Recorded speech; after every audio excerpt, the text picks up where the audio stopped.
1 Tawarim pasal 11 ayat yang ketiga, demikian bunyi firman Tuhan. Maka datanglah semua tua-tua Israel menghadap raja di Hebron. Lalu Daud mengadakan perjanjian dengan mereka di Hebron di hadapan Tuhan. Kemudian mereka mengurapi Daud menjadi raja atas Israel seperti yang difirmankan Tuhan dengan perantaraan Samuel.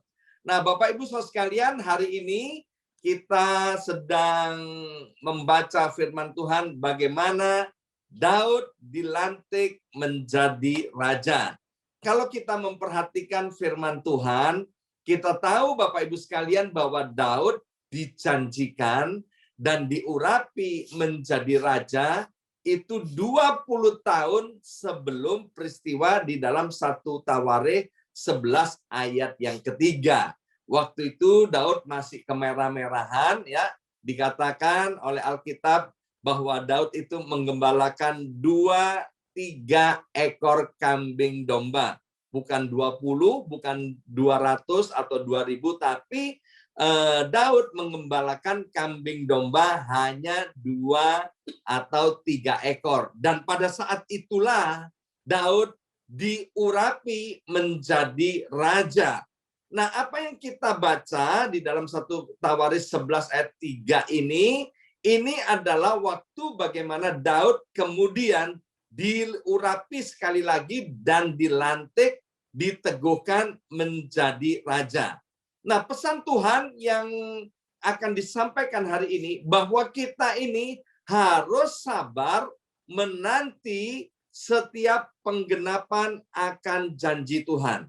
Bapak Ibu Saudara sekalian, Alkitab bilang begini, bahwa aku Tuhan bukan manusia. Nah, kita tahu manusia gampang berjanji dan juga gampang untuk melupakan dan tidak menggenapi janji-janjinya. Tetapi Tuhan itu bukan manusia. Kalau Tuhan berjanji, maka Tuhan yang sama yang akan menggenapi setiap janji-janjinya. Nah, yang penting bagaimana kita sabar menanti penggenapan janji Tuhan. Janji Tuhan itu tidak pernah datang terlambat dan tidak pernah datang terlalu cepat. Tetapi janji Tuhan itu datang tepat pada waktunya. Dan Tuhan sendiri tahu kapan waktu yang paling tepat untuk menggenapi janji-janjinya. Nah, Bapak Ibu Saudara sekalian, seperti Daud, saudara, ketika Daud itu ya belum diangkat menjadi raja Israel, di dalam menunggu janji Tuhan, maka Daud tidak berambisi. Daud tidak melakukan cara-cara yang tidak terpuji, tidak melakukan cara-cara yang tidak terhormat untuk mengalami janji-janji Tuhan, saudara. Nah, ketika Daud sabar menanti janji-janji Tuhan, maka kemudian janji Tuhan itu tiba pada waktunya. Kita tahu bagaimana Daud berhasil mengalahkan Goliat, saudara. Tetapi Daud tetap menaruh rasa respect, menaruh rasa hormat kepada Saul. Meskipun rakyat mengeluh-elukan yang namanya Daud, tetapi Daud tahu kapan waktu yang tepat datang daripada Tuhan. Nah, Tuhan berjanji kepada setiap kita bahwa pemulihan segala sesuatu itu harus terjadi terlebih dahulu, maka Tuhan baru akan datang untuk kedua kalinya. Janji Tuhan yang pertama bahwa Tuhan itu pasti datang untuk kedua kalinya. Untuk apa? Untuk mengangkat orang-orang yang percaya kepada Yesus Kristus Tuhan. Percayalah Bapak Ibu Saudara sekalian, janji ini cepat atau lambat itu pasti akan terjadi dan dialami oleh kita. Nah, yang kedua, janji Tuhan bahwa pemulihan itu akan terjadi. Hari ini, kalau kita mengalami satu masalah di dalam ekonomi kita, di dalam pekerjaan kita, di dalam keluarga dan rumah tangga kita, Bapak Ibu sekalian, mari arahkan mata hati dan mata rohani kita kepada janji-janji Tuhan. Sabar untuk menunggu janji Tuhan. Kemarin hari Minggu, Ibu Pendeta, Ibu Evangelis Eli Kurniawan telah menyampaikan dari kitab Yesaya bahwa kalau kita pernah mendapat malu, saudara, maka waktu Tuhan akan tiba. Malunya kita itu diganti, saudara, dengan berkat, dengan sukacita, sehingga kita tidak akan dibuat malu untuk selama-lamanya. Dan saya percaya akan janji pemulihan seperti itu, Bapak Ibu sekalian. Dulu keluarga saya tidak punya pengharapan, ya. Bahkan saya melihat diri saya itu sedang berjalan menuju neraka, saudara. Tetapi janji Tuhan bahwa pemulihan itu harus terjadi, dan setelah 4 tahun keluarga rumah tangga saya menjadi kacau, karena ada istri yang berhati emas, Ibu Yongki, yang terus berpegang, berharap, percaya akan janji Tuhan. Maka 4 tahun kemudian keluarga kami dipulihkan. Bahkan ketika kami terpuruk, jatuh di dalam dosa, saudara, utangnya banyak, namanya tercemar, saudara, dikucilkan di mana-mana, dicemooh oleh banyak orang. Tetapi ketika pemulihan itu terjadi, maka semua utang-utang dengan mujizat dan campur tangan Tuhan dilunaskan. Nama baik dipulihkan, keluarga dipulihkan, sehingga menjadi keluarga yang kuat, yang kokoh, yang diberkati oleh Tuhan. Itu yang pertama, pesan yang mau Tuhan sampaikan, bahwa kita harus sabar menunggu janji Tuhan seperti Daud. Tiap orang punya waktunya masing-masing, saudara. Ya, saya pemulihan keluarga punya waktunya 4 tahun. Ada orang-orang yang dipercayakan Tuhan untuk kami layani. Dalam 6 bulan, keluarga itu dipulihkan.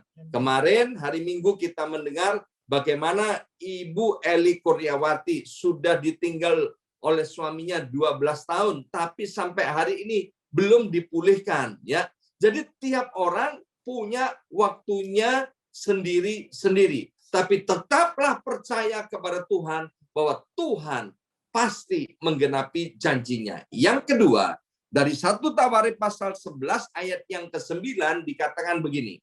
Lalu makin lama, makin besarlah kuasa Daud. Saya baca sekali lagi, ini penting sekali.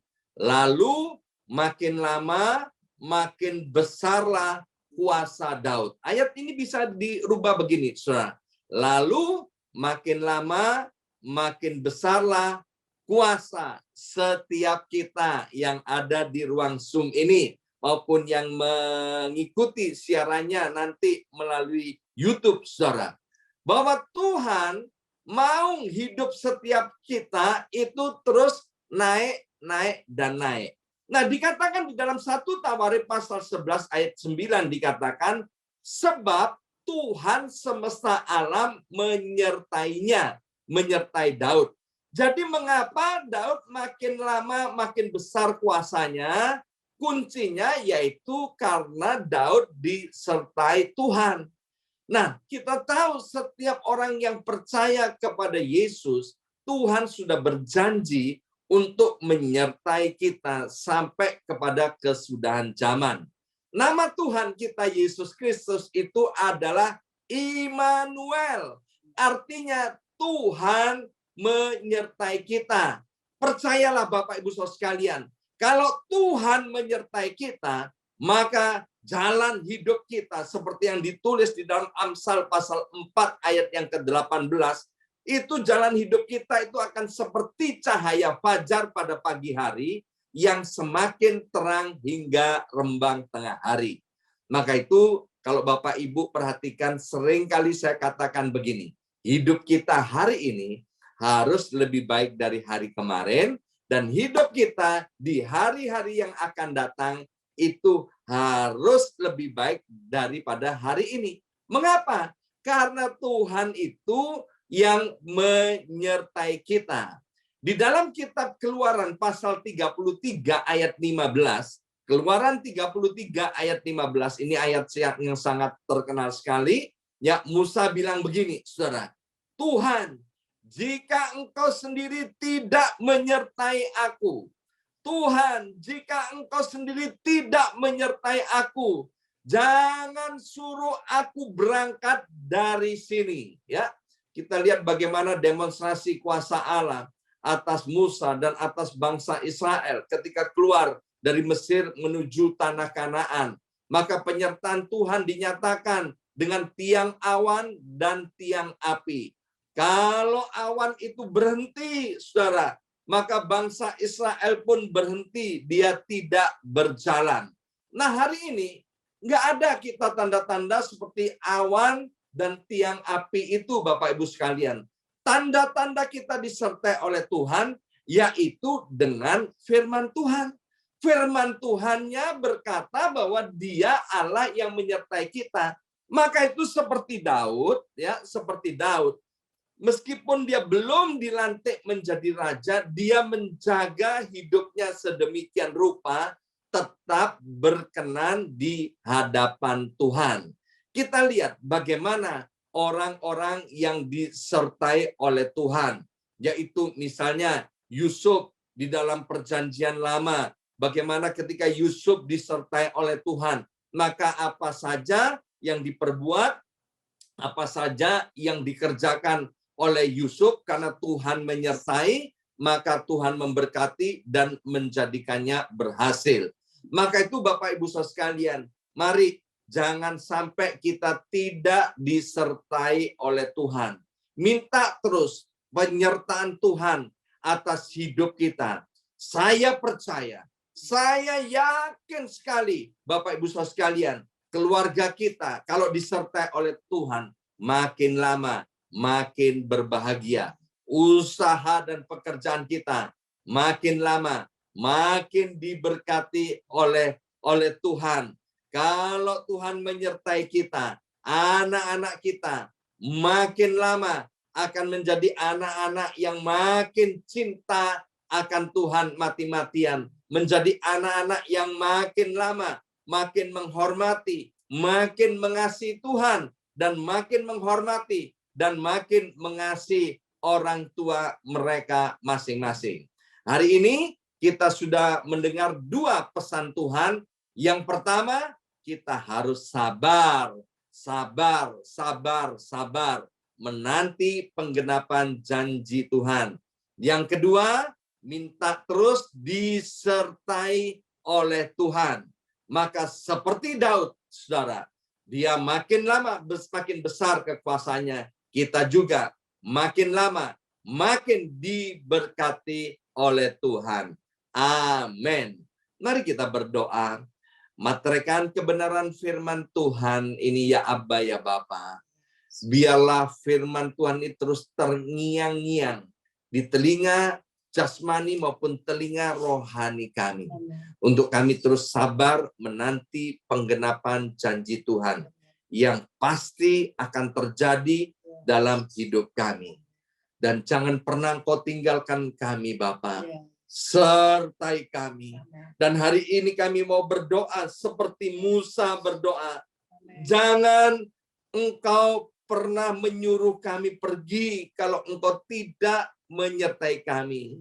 Jangan pernah Engkau menyuruh kami untuk melakukan sesuatu, ya Abba, ya Bapa, kalau Engkau tidak menyertai kami. Sertai kami terus, Bapa. Sertai kami terus, ya Yesus Tuhan. Sertai kami terus, kami, ya Roh Kudus. Kami butuh Engkau. Sungguh kami tidak ada apa-apanya tanpa Engkau. Terima kasih Bapa, dalam nama Yesus kami sudah berdoa. Haleluya. Amin. Mari tiba saatnya kita akan naikkan doa-doa pribadi kita. Alkitab bilang begini, mari yang letih lesu dan berbeban berat datang kepadaku. Aku akan memberikan kelegaan kepadamu.